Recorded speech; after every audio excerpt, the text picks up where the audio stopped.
ডিম তরকা। চলো একটু দেখে নিই।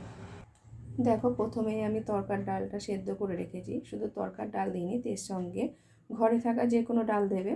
আমি দিয়েছি মুসুর ডাল দিয়ে, এটা খুব ভালো করে নুন দিয়ে লঙ্কা দিয়ে এটাকে সেদ্ধ করে রেখেছি। আর এটার জন্য আমার কী কী উপকরণ লাগছে চলো তোমাদের একটু বলে দিই। দেখো, আমি এখানে নিয়েছি পেঁয়াজ কাটা, একটা বড় সাইজের পেঁয়াজটা কুচিয়ে নিয়েছি, কারণ যেহেতু আমার এখানে 150 গ্রাম ডাল আছে সেই অনুসারে আমি পরিমাপ মতো নিয়েছি। যে যতটা পরিমাপ করবে ততটা বাড়িয়ে দেবে। তা 150 ডালের জন্য আমি নিয়েছি একটা বড় সাইজের কুচানো পেঁয়াজ, দুটো ছোট ছোট টমেটো, আদা পরিমাণ মতো, রসুন কুচি, লঙ্কা কুচি, এখানে কাসুরি মেথি, জিরে গুঁড়ো, হলুদ গুঁড়ো, নুন, লঙ্কা গুঁড়ো, চিনি, আর ফোড়নের জন্য নিয়েছি তেজপাতা, শুকনো লঙ্কা, আর নিয়েছি একটা ডিম। দেখো বন্ধুরা, আবার উপকরণগুলো আমি একটু দূর থেকে দেখিয়ে দিলাম যাতে তোমাদের বুঝতে সুবিধা হয়। তো এবার চলো রান্নাটা করে নিই। আমি কড়াইটা বসিয়ে নিয়েছি, আর তরকাটা কিন্তু আমি সমস্তটাই সর্ষের তেল আর ঘি দিয়ে বানাবো। এর আগে আমি ডিমটা ভালো করে ভেজে নেব। ডিমটা আমি বসিয়ে দিয়েছি। এবার আমি দেবো অল্প পরিমাণে নুন দিয়ে এটাকে ভালো করে ভেজে নেব।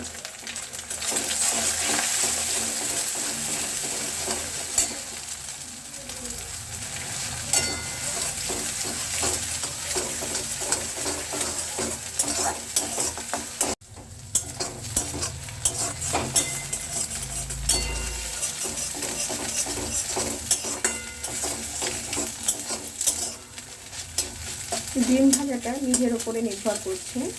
অনেকে কাঁচা কাঁচা ডিম পছন্দ করে, অনেকে আবার কড়া ভাজাটা পছন্দ করে। আমি যেহেতু কড়া ভাজা ডিমটা পছন্দ করি, এই জন্য আমি একটু কড়া করে ভেজে নেব। ডিম ভেজে আমি তুলে রেখে দিয়েছি। এবার ওই কড়াইয়ের মধ্যে সর্ষের তেল দিলাম, আর দেব ঘি।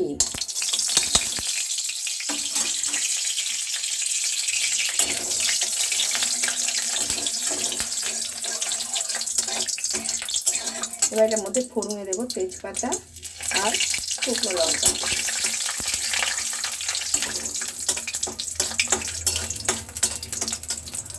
তেজপাতা শুকনো লঙ্কাটা আমার লাল লাল করে ভাজা হয়ে গেছে। এবার আমি এটার মধ্যে দেব কুচানো পেঁয়াজগুলো।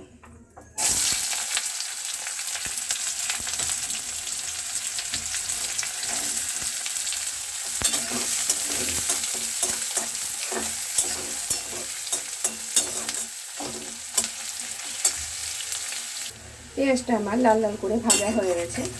এবার আমি এটার মধ্যে দেব কুচিয়ে রাখা টমেটোগুলো।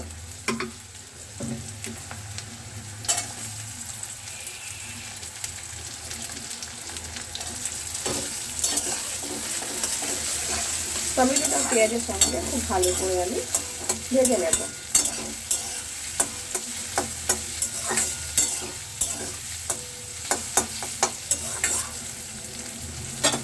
এবার দেব কেটে রাখা আদা আর রসুন।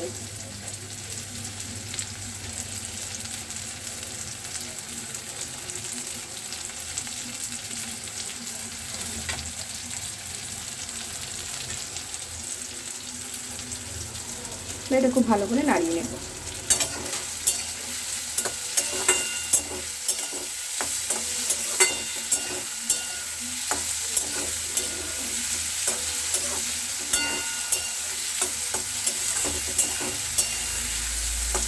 এবার যে গুঁড়ো মশলাগুলো রেখেছি, নুন, হলুদ, লঙ্কার গুঁড়ো আর অল্প পরিমাণে জিরে গুঁড়ো। জিরে গুঁড়োটা না দেওয়ার মতোই। এবার ওটা আমি দিয়ে দেব। এবার এই গুঁড়ো মশলাগুলোকে ভালো করে একটু ভেজে নেব। মশলা কিন্তু যাতে না পড়ে সেই দিকে খেয়াল রাখতে হবে।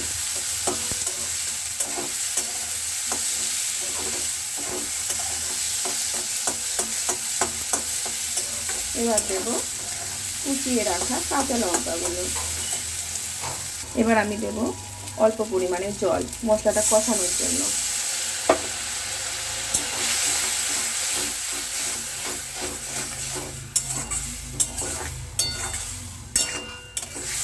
তো মশলাটা কষাতে কষাতে বন্ধু তোমাদের সঙ্গে একটা কথা বলে নিই, তোমরা কি আমার ভিডিওতে আজকে নতুন ফ্রেন্ড? যদি আমার ভিডিওতে নতুন ফ্রেন্ড হও তাহলে আমার চ্যানেলটাকে প্লিজ সাবস্ক্রাইব করো, সাবস্ক্রাইব করে আমার পাশে থেকো। তো দেখো বন্ধুরা, এবার মশলাটাকে না আমি খুব ভালো করে কষিয়ে নেব।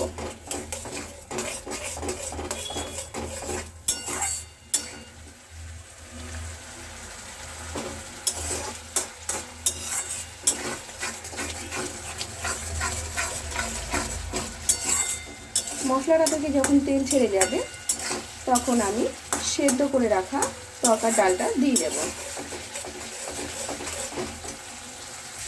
মশলা থেকে আমার তেল ছেড়ে গেছে, এবার আমি সেদ্ধ করে রাখা তরকার ডালটা দিয়ে দেব। এবার তরকার ডালটাকে আমি ভালো করে নাড়িয়ে নেব।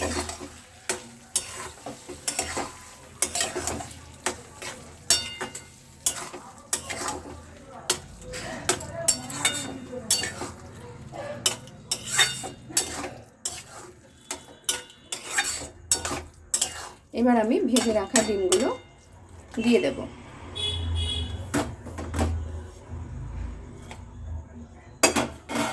দিয়ে খুব ভালো করে নাড়িয়ে নেব।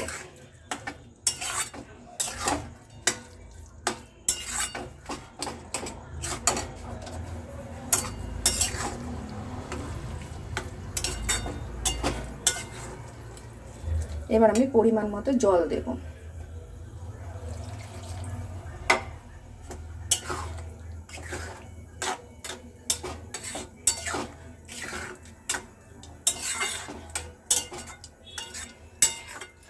এবার এটা চাপা দিয়ে 3-4 মিনিট মতো রেখে দেব।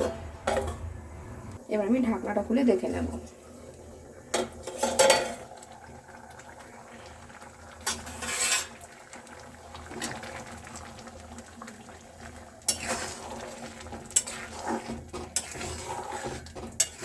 এবার টেস্টের ব্যালেন্সের জন্য আমি চিনি দেব।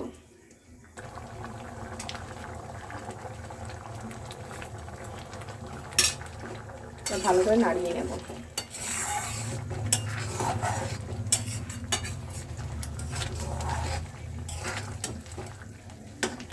জলটা আমি একটু শুকিয়ে নেব।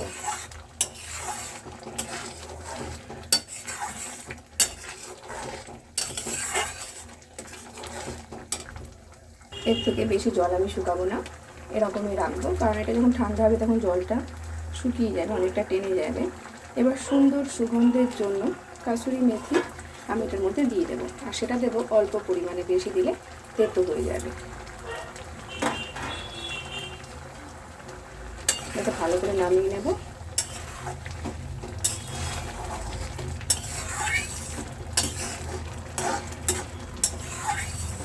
নামিয়ে নেওয়ার পরে এবার আমি এটাকে নামিয়ে নেব। তো বন্ধুরা, আমার তৈরি হয়ে গেল ডিম তড়কা বা এগ তড়কা। আজকের ভিডিওটা এটুকু, আবার দেখা হচ্ছে নেক্সট ভিডিও।